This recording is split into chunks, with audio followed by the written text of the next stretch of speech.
akhir-akhir ini di negara kita tentang One Piece. Dan aku pikir meskipun aku bukan seorang nakama yang paling tahu tentunya, bahkan jauh banget daripada orang-orang yang mereka sudah lebih dulu untuk perhatian pada One Piece.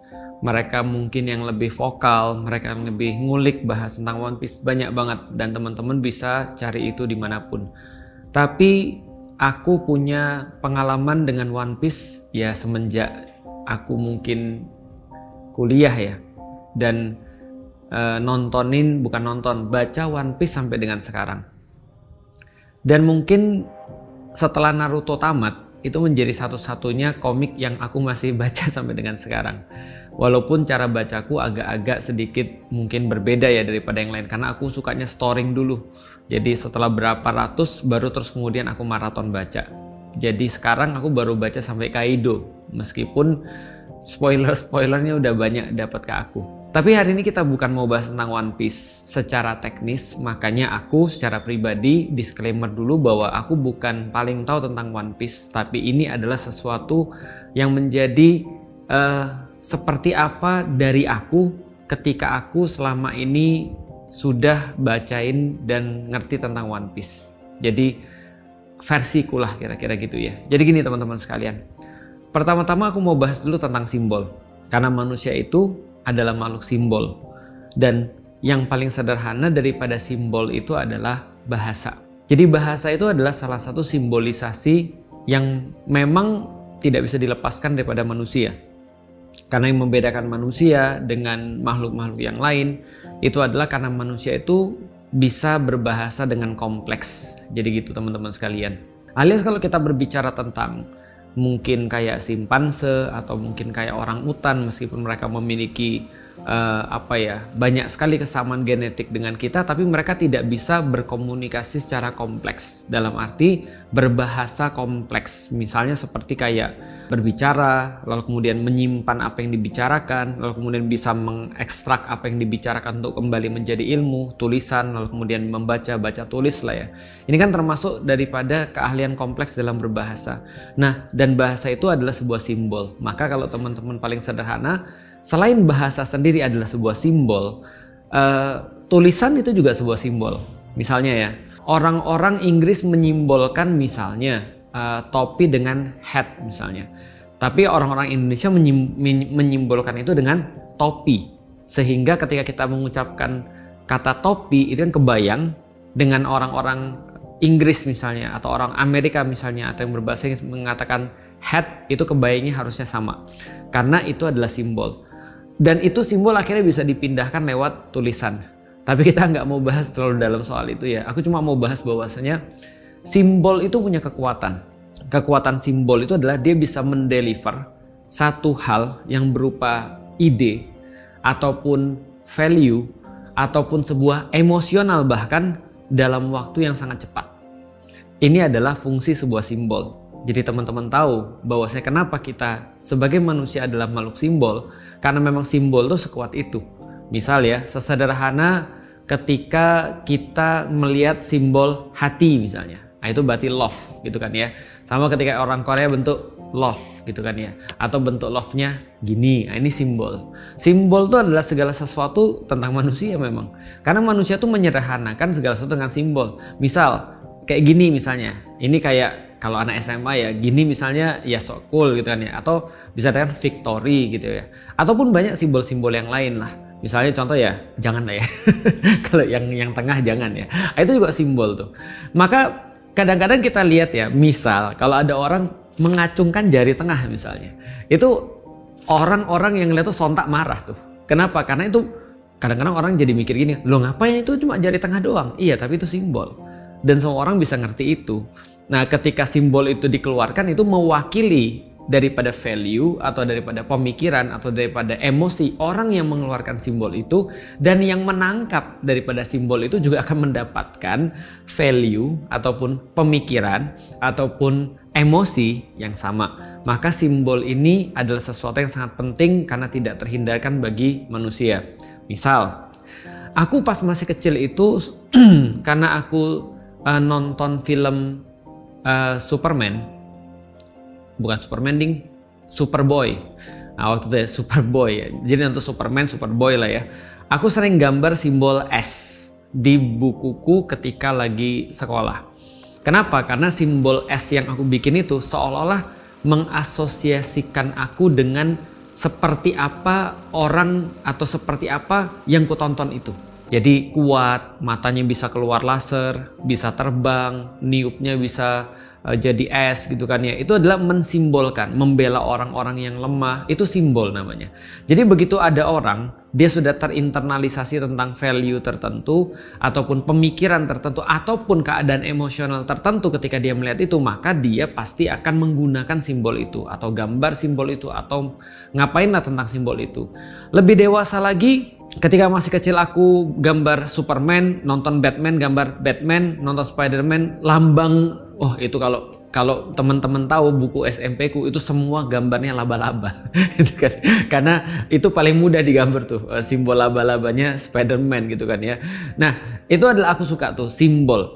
Agak gede dikit SMP kelas 2 mulai main basket, tentu bukuku gambarnya lain. Bukuku waktu itu gambarnya Chicago Bulls sama Orlando Magic.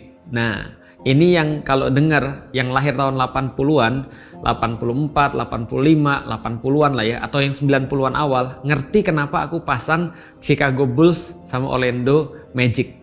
Yang lahir tahun 2010-an, itu apa sih? Karena mereka bahkan nggak ngerti gitu kan ya, itu tim apa, itu tim NBA gitu kan ya. Tapi karena aku ingin mengasosiasikan diriku dengan nilai-nilai yang ada di Bulls, apa itu misalnya nilai-nilai yang ada di Bulls, menang mulu ketika playoff gitu kan ya, punya Michael Jordan di situ, timnya padu, warna merah yang berani itu, gambarnya banteng gitu kan ya. Moncongnya enggak, kita nggak bahas. Nah jadi artinya itu simbol tuh. Orlando Magic apa? Gambarnya bintang-bintang, magic, seolah-olah di dalamnya tuh terdapat sesuatu yang luar biasa, kayak magician gitu kan ya. Ada Anthony Hardaway di zamannya, ada Shaquille O'Neal dan segala macam. Ya aku tahu teman-teman nggak relate itu, tapi aku pengen ngasih tahu itu adalah sebuah simbol. Nah simbol-simbol ini juga banyak sekali teman-teman sekalian, karena dia banyak sekali ada di dalam anime atau manga, karena dia menggambarkan sesuatu, nilai-nilai. Misalnya sebelum simbol One Piece itu mungkin rame, orang-orang punya banyak simbol. Misalnya kalau aku secara pribadi, simbol apa yang ku ingat? Konoha. Gitu kan ya, teman-teman tahu lah ya, gambar siput, itu katanya daun sih, aku juga nggak ngerti tuh dari mana daunnya, apa namanya, daun yang punya kebakar gitu ya, tapi ya nggak tahu lah, pokoknya gitu lah ya. Simbol itu sangat ikonik tuh. Karena dia menggambarkan apa? Menggambarkan tentang orang yang nggak berguna bisa jadi Hokage gitu ya misalnya ya. Menggambarkan apalagi? Menggambarkan orang nggak punya bapak ibu tapi bisa sukses, anak yatim piatu bisa sukses. Menggambarkan pertemanan meskipun banyak konflik. Menggambarkan cita-cita, menggambarkan sesuatu yang keren, itu Konoha. Makanya teman-teman jarang kan kalau misalnya ngelihat misalnya apa ya, kayak orang suka Naruto tapi dia gambarnya apa namanya, kayak itu desa yang miss itu loh, desa apa tuh namanya, ya itulah pokoknya ya. Kan jarang. Kenapa? Karena orang nggak suka, orang sukanya ya Konoha gitu ya.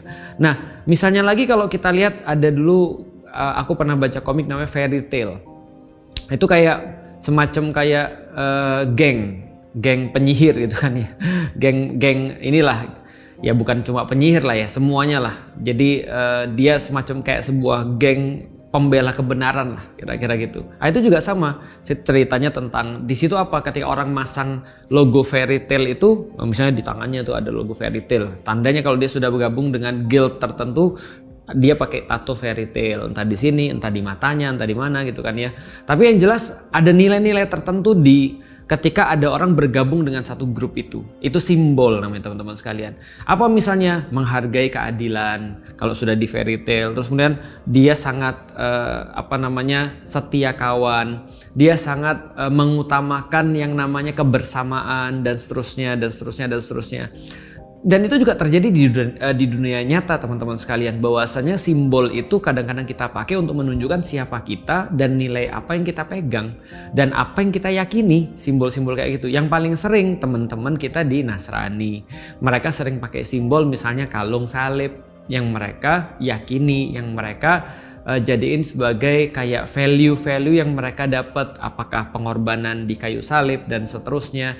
Ya itu adalah versi mereka, tentu saja kita membiarkan mereka dengan keyakinan mereka, tapi itu dipakai simbol-simbol itu. Dan begitu juga simbol-simbol yang lain gitu kan ya, baik itu adalah warna, baik itu adalah bentuk, baik itu adalah segala macam, dan termasuk simbol One Piece. Berapa lama nih kita cuma pendahuluan doang sampai ke simbol One Piece. Oke, fun fact teman-teman sekalian. Sekarang ngasih tahu kenapa cuma One Piece manga yang aku masih baca sampai dengan sekarang. Karena yang lain udah tamat.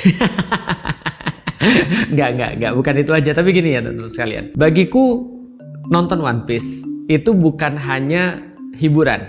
Karena kalau hiburan aku banyak yang lain ya. Hiburanku bisa jadi ngebully orang. Ataupun apalah, nonton ataupun apa ya. Ustadz itu kalau Rasul hiburannya azan, kayaknya aku nggak sesoleh itu ya. Jadi hiburan bukan hanya sebuah hiburan bagiku One Piece, tapi bagiku One Piece adalah cara yang sangat mudah untuk menunjukkan kepada orang seperti apa dunia ini bekerja. Itu cara yang paling mudah dan itu relate, bukan hanya dari Sabang sampai dengan Merauke. Itu relate dari dunia manapun, karena di dunia manapun manusia itu punya kecenderungan yang sama, manusia itu punya satu syahwat yang sama, manusia itu punya evil yang sama, ataupun juga potensi kebaikan yang sama. Di One Piece ini itu cerita yang aku dapat. Jadi bagaimana memahami dunia secara mudah. Dan karena aku perlu untuk menjelaskan kepada orang secara mudah juga. Makanya cerita One Piece itu sederhana banget. Ada bocah gitu kan ya. Namanya Luffy atau Ruffy atau siapalah, karena orang Jepang nggak bisa bilang L gitu ya. Luffy itu pengen jadi raja bajak laut.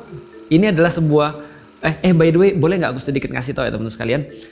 Bagiku Naruto sama One Piece itu sama-sama absurd, tapi premisnya bagus. Karena Naruto itu kayak dunia ninja, sedangkan ini dunia bajak laut. Dan kita sudah tahu bahwasanya bajak laut itu pasti negatif. Tapi tiba-tiba ini ada tokoh kocak gitu kan ya. Karena kenapa kocak? Karena kapalnya pakai gentong ya. Ada satu tokoh kocak ya. Dia itu pengen jadi raja bajak laut. Dia pengen jadi raja bajak laut tapi kapalnya karam gitu kan ya. Jadi ya kocak lah pokoknya. Nah singkat cerita, Luffy ini kan sederhana. Dia pengen jadi raja bajak laut. Tapi ternyata di dalam cita-citanya itu dia harus mempelajari satu hal yang pahit. Apa sebuah pelajaran pahitnya? Bahwasanya cita-cita sederhana ingin sekedar menjadi bajak laut, dia harus memahami bahwa dunia ini bekerja seperti apa. Apa aja yang bekerja di dunia? Bahwa ternyata tidak semua orang baik itu adalah baik dan tidak semua orang jahat adalah jahat. Tidak semua orang yang memegang amanah itu amanah. Dan tidak semua orang yang tidak diberikan amanah itu ternyata seorang yang pengkhianat. Bahwasanya pemerintah itu tidak selalu melayani dan rakyat itu tidak selalu terus kemudian dimuliakan, atau pemerintah itu tidak selamanya melayani dan rakyat itu tidak selamanya ya dilayani, atau rakyat itu tidak selamanya mendapatkan hak-haknya.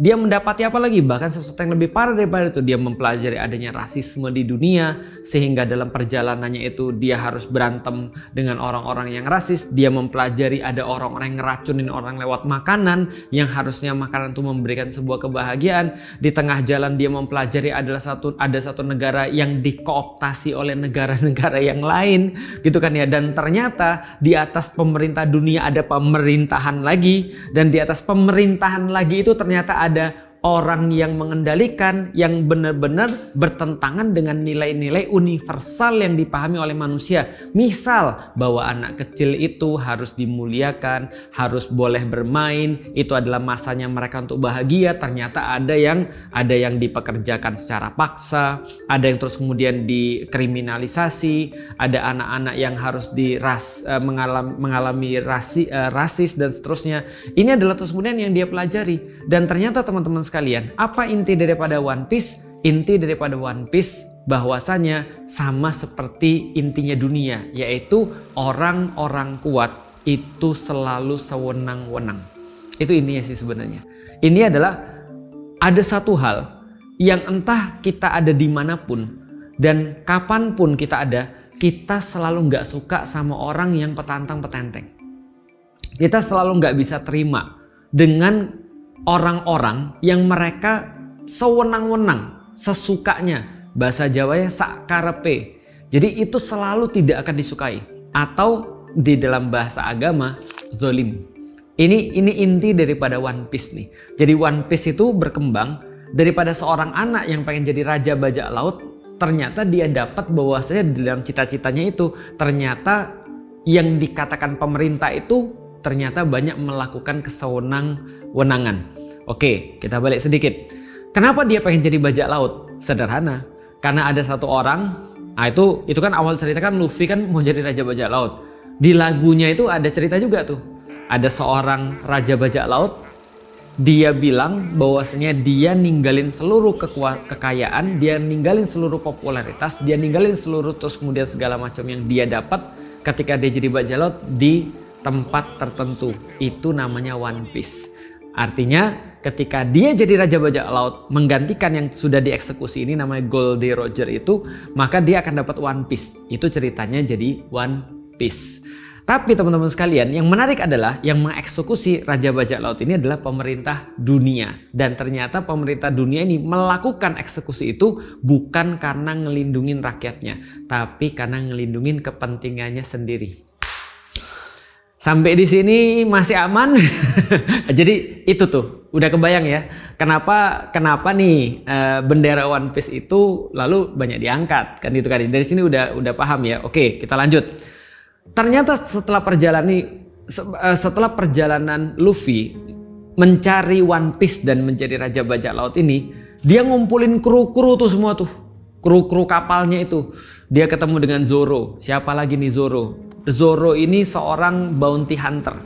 Dia seorang yang mencari uang lewat nangkepin orang-orang yang punya bounty hunter, dan itu adalah para bajak laut.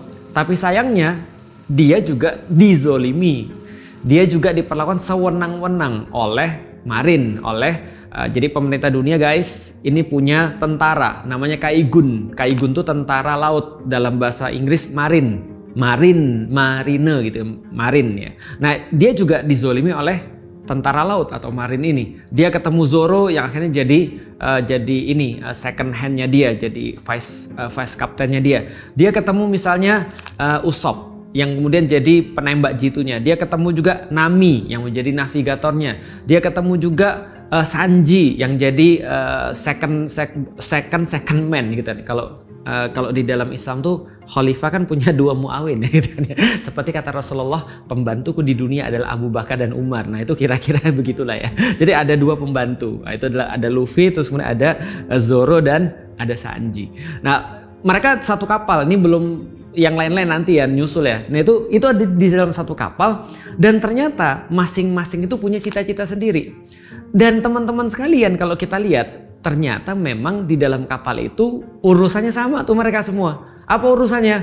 Urusannya selain daripada mereka punya cita-cita sendiri yang berkaitan dengan One Piece. Misalnya Sanji pengen ke All Blue. All Blue itu laut di tempat dimana seluruh bahan-bahan makanan ada di situ.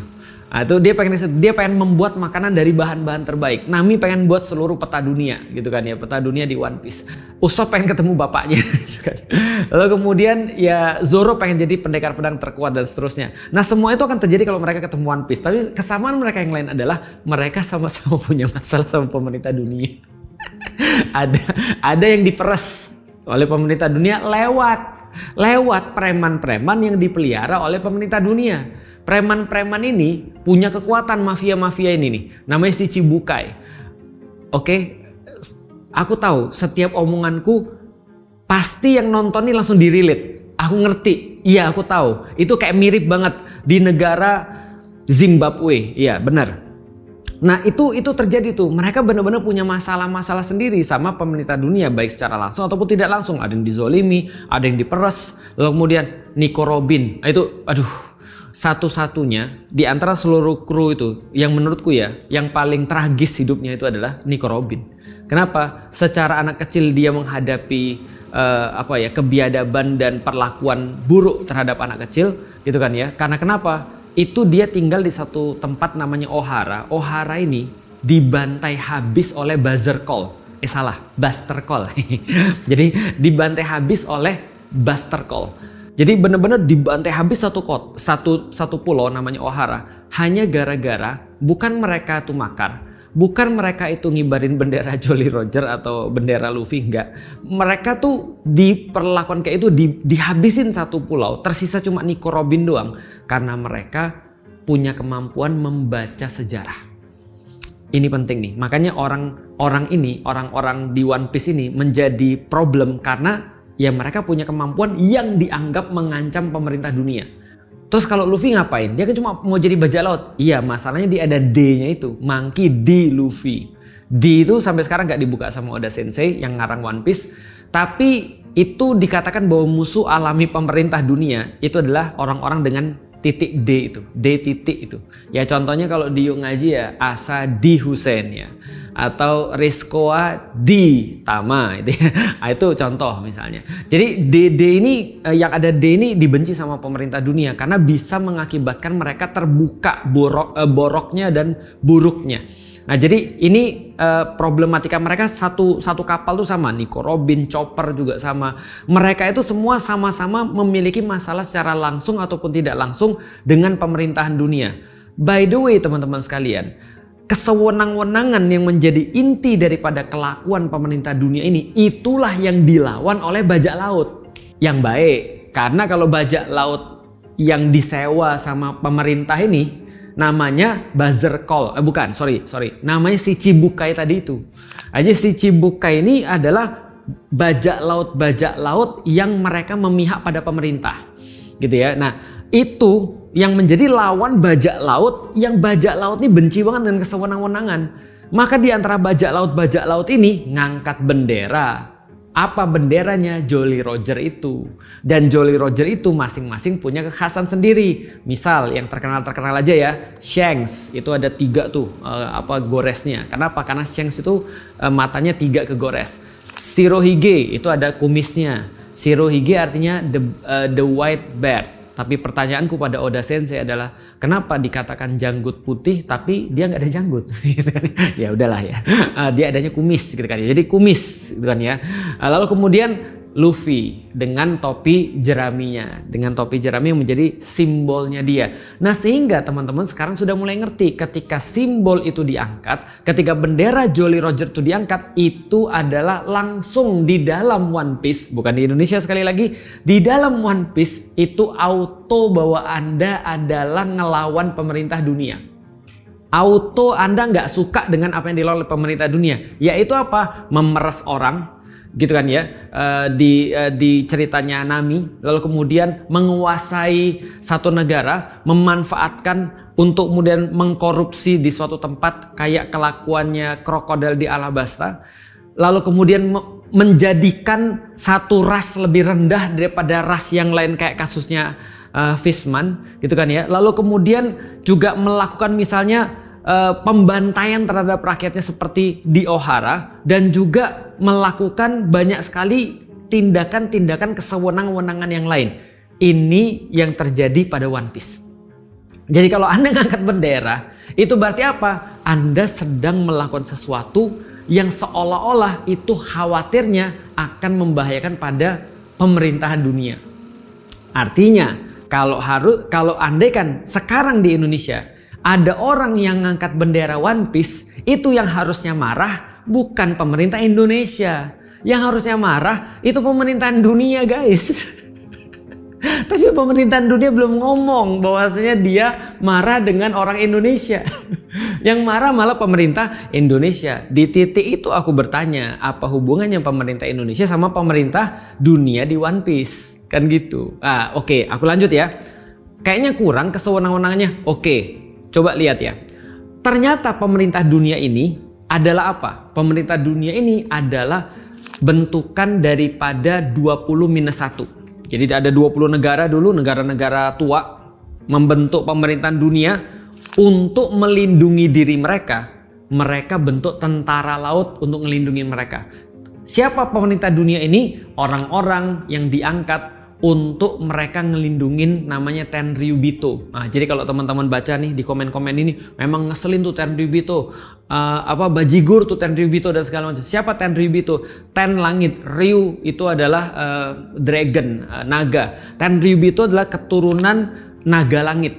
Jadi manusia-manusia naga langit. Siapa mereka? Mereka bilang sih mereka adalah the chosen people. Asik.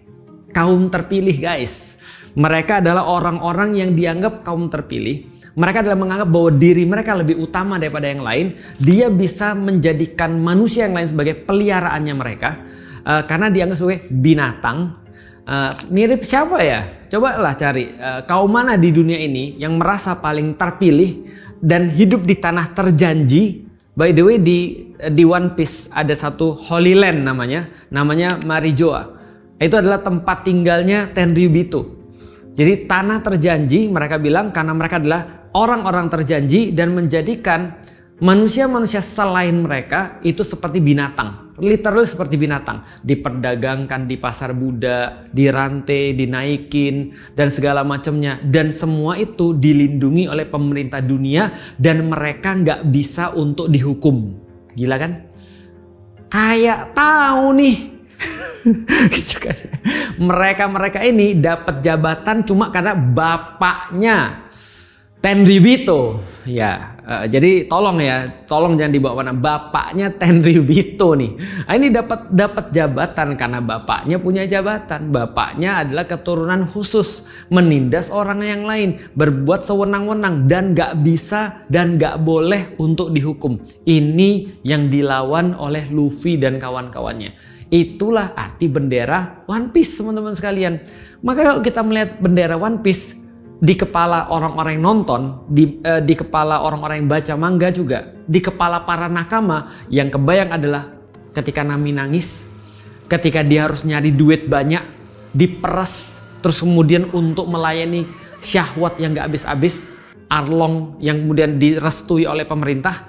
Yang kita lihat adalah ketika Nico Robin nangis dan bilang aku mau hidup, sementara dia masa kecilnya tuh bener-bener bener-bener parah banget yang gak elek oleh anak kecil. Yang kebayang sama orang adalah ketika orang-orang yang melakukan kebaikan itu justru kena hukum, sementara orang-orang yang melakukan kejahatan itu nggak pernah dihukum sama sekali. Hukum itu tajam ke bawah, tumpul ke atas. Itu yang kebayang orang-orang. Yang kebayang orang-orang apa? Wano Kuni, di mana orang-orangnya itu kemudian diracun dengan makanan, sementara kekayaan alamnya dijual ke tempat yang lain. Yang diingat adalah Fishman Island, lalu kemudian yang diingat adalah semua hal-hal yang terjadi itu. Nah, itu di kepalanya para nakama tuh ketika mereka ngelihat bendera mereka melihat bendera Jolly Roger yang manapun gitu kan ya, terutama yang benderanya Luffy. Makanya Luffy kan ngomong gitu kan ya di dalam manga itu, bendera ini nggak bisa dihancurin. Kenapa? Karena bendera ini bukan sebuah bendera aja, bukan sebuah benda, tapi dia adalah lambang daripada sesuatu yang diyakini gitu maksudnya. Persis seperti katanya Batman. Batman tuh pernah berkata, Batman itu bukan orang. Batman is not a man. Jadi dia adalah sebuah simbol, dia adalah sebuah harapan, dan semua orang bisa pakai itu, dia bilang. Maka itu yang menjadikan Batman itu kuat dan gak bisa dikalahkan. Kenapa? Begitu Batman-nya mati, kalau dia cuma orang maka Batman-nya hilang. Tapi kalau ide, maka siapapun yang pakai topeng itu, dia jadi Batman. Jadi itu adalah simbol. Persis juga seperti yang lain. Simbol itu bisa instan menyatukan orang. Maka coba lihat tuh. Ketika ngelihat simbol bendera One Piece atau bendera Luffy itu, bendera Straw Hat Pirates atau bajak laut topi jerami itu, maka ketika mereka ngelihat itu, yang nakama-nakama langsung hormat. Aku boleh cerita dikit gak? Jadi gini, sorry aku mention satu orang ya. Waktu itu aku lagi dalam penjajakan untuk kira-kira 2 tahun yang lalu lah ya, tentang penjajakan untuk program download dengan Dr. Richard. Nah waktu itu aku dipasangin dengan Yonglex. Aku belum pernah ketemu dengan Yonglex pada saat itu, dan karena memang kita di download dipasangin kayak agak berbeda kan. Aku dari latar belakang seorang yang bicara agama, ngomong agama. Yonglex mungkin agamanya nggak terlalu dalam ya, atau dia nggak pernah ngomong tentang agama. Tapi menarik dia ngomong begini. Dia ngomong gini, kalau ada orang yang ngomong bahwa Felix Yeo itu radikal atau Felix Yeo itu teroris ekstremis, aku rasa dia salah. Kenapa? Kamu kan belum pernah ketemu aku bilang. Yonglex bilang gini, karena lu nakama. Jadi maksudnya gini, orang-orang yang baca One Piece akan berbagi nilai yang sama. Semua orang yang membawa bendera Jolly Roger-nya One Piece atau Jolly Roger-nya Luffy itu akan membawa value yang sama. Apa value-nya? Mereka menjunjung tinggi kesetiakawanan. Mereka menjunjung tinggi perbedaan. Mereka menjunjung tinggi toleransi. Tapi yang di atas itu semua, mereka menjunjung tinggi kebenaran, keadilan, dan mereka semua anti kesewenang-wenangan. Maka begitu bendera One Piece atau bendera Luffy itu diangkat, mungkin juga di bulan Agustus ini, berarti pemerintah mungkin harus introspeksi. Bukannya menyalahkan bahwasanya ini ada yang memecah belah, ada yang mendanai dan segala macam. Tapi coba berpikir, jangan-jangan memang selama ini sudah kurang peka. Mereka sudah kurang peka untuk melihat bahwasanya ketidakadilan itu begitu nyata dipertontonkan di depan mata orang-orang. Sehingga ketika bulan Agustus, di mana seharusnya mereka dengan bangga mengangkat bendera merah putih, which is semua orang masih melakukannya, tapi di dalam hati mereka sepertinya yang lebih layak diangkat adalah bendera Luffy. Bukan untuk menyatakan bahwa mereka nggak sayang dengan Indonesia. Semua orang sayang dengan Indonesia, termasuk aku sayang dengan Indonesia. Dan kita melakukan semua ini justru karena kita sayang dengan Indonesia. Kita cuma pengen menyampaikan bahwasanya ada anak-anak muda yang masih merindukan keadilan, yang masih merindukan bahwasanya ada toleransi yang positif, yang masih merindukan adanya kebaikan. Mereka merindukan pemimpin-pemimpin yang mengayomi mereka, pemimpin-pemimpin yang ngerti mereka. Nggak hanya terus kemudian sayang kepada orang-orang yang berduit, tapi sama orang-orang yang lemah mereka bertindak kasar, mereka bertindak semaunya. Bahwasanya mereka masih berharap bahwa ketika mereka itu ada di Indonesia, Indonesia itu adalah menjadi negeri yang benar-benar mensejahterakan, mengedukasi, lalu kemudian memberikan perlindungan buat rakyatnya. Pertanyaan berikutnya adalah teman-teman sekalian, kalau ada orang yang lihat Jolly Roger lalu merasa takut, siapa mereka? Di One Piece, kalau nggak Tenryubito, The Chosen People tadi, yang sukanya memperbudak orang, yang sukanya terus kemudian rasis pada orang, lalu sukanya mengambil kepunyaan orang lain gitu ya. Kalau nggak Tenryubito yang merasa tersinggung ya pemerintah dunia. Kalau nggak pemerintah dunia berarti ya tentara laut. Kalau nggak ya DPR. Nggak ada DPR di One Piece. Artinya gini, ya santai aja sih sebenarnya. Harusnya sih kalau aku sih ngelihat, kalau aku secara pribadi sih aku sih seneng sih. Itu artinya adalah peningkatan orang-orang Indonesia untuk berpikir lebih lanjut. Menyampaikan pemikiran dengan simbol itu lebih mudah. Tapi sampai pada tahapan di mana simbol itu dijadikan sebagai bagian daripada perjuangan itu sudah beda lagi. Karena kita menyaksikan bahwasanya di zaman Renaissance, orang-orang menjadikan simbol karena mereka sudah diberangus ketika mereka berbicara dengan apa adanya. Maka mereka menggunakan simbol untuk berbicara satu sama lain. Mereka menggunakan fabel, mereka menggunakan cerita, mereka menggunakan novel, mereka menggunakan segala sesuatu teatrikal dan seterusnya. Artinya rakyat Indonesia sudah mulai naik level untuk berbicara dengan bahasa simbol.